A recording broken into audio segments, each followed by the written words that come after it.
रुग्णांचे प्राण वाचवण्याचं काम डॉक्टर आणि परिचारिका करत असतात। त्यामुळे डॉक्टर आणि परिचारिकांना देवदूत असं म्हटलं जातं। रुग्णांकडून आणि नातेवाईकांकडून असं ऐकायला मिळतं। मात्र याच प्राण वाचवणाऱ्या परिचारिकांना काम बंद करण्याची वेळ आलेली आहे। प्राण वाचवणारे का या टोकाच्या भूमिकेला आलेले आहेत याचा आढावा घेणारा लोकशाही मराठीचा हा खास रिपोर्ट आहे।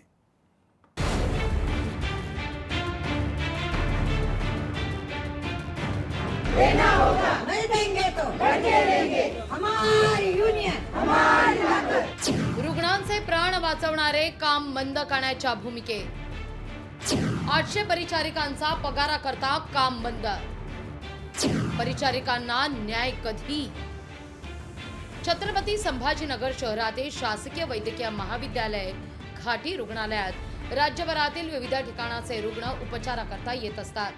पण आज मात्र या रुग्णांना उपचार विलंबाने मिळताना दिसतायत। कारणही तसंच आहे म्हणा। या रुग्णालयातील जवळपास 800 परिचारिका वेळेवर वेतन न मिळाल्यानं आता संपावर गेल्याची चर्चा आहे। शासकीय वैद्यकीय घाटी रुग्णालयातील परिचारिकांना नोव्हेंबर महिन्याचं वेतन अद्यापही मिळालं नसल्यानं या परिचारिका आक्रमक झाल्यात आणि संपावर गेल्यात। आंदोलन करायला आम्ही तयार नसतो। असं नाही आहे की 5 तारखेपर्यंत पगार झाले नाही आणि आम्ही आंदोलन केले। आज 18 तारीख आहे, 18 तारखेला सुद्धा पगार नाही, अजून 2 दिवस पगार नाही। ख्रिसमस सारखा सण 3-4-5 दिवसावर येऊन ठपला असताना लोकांनी कर्ज काढायचं किती आणि म्हणून हे आंदोलन करावं लागलेलं आहे। जर आम्हाला 2 दिवसात पगार झाला नाही तर मात्र आम्ही पुन्हा बेमुदत आंदोलन करू।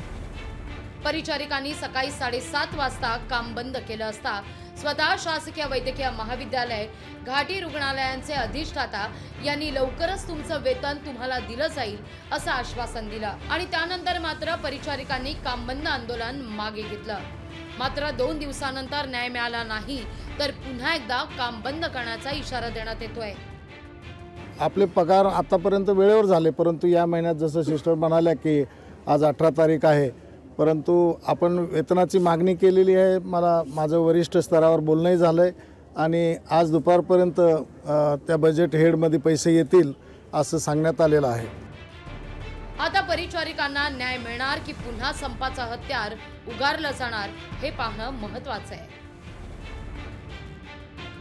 शासकीय परिचारिकांनी काम बंदचा निर्णय घेतला, मात्र तो मागे देखील घेतला। याचं मागचं कारण म्हणजे त्यांचं वेतन वेळेवर झालेलं नाही आहे। वेतनाची मागणी केली जाते, मात्र बऱ्याचदा असं पाहिलं गेलं आहे की वेतन उशिरा होतं आणि त्यानंतर या परिचारिकांना काम बंदचा निर्णय घ्यावा लागतो। त्यामुळं वारंवार आंदोलनं केल्याच्या नंतर याचा परिणाम रुग्णसेवेवर होऊ शकतो। मात्र त्यांच्याकडे लक्ष देणं गरजेचं आहेच, मात्र त्यांच्या मागण्या ज्या आहेत त्या मागण्यांमुळे जर काम बंद होत असेल त्याचा परिणाम रुग्णसेवेवर होऊ शकतो। सचिन बडे, लोकशाही मराठी, छत्रपती संभाजीनगर। लोकशाही मराठी ऐका, पहा, जागरूक रहा।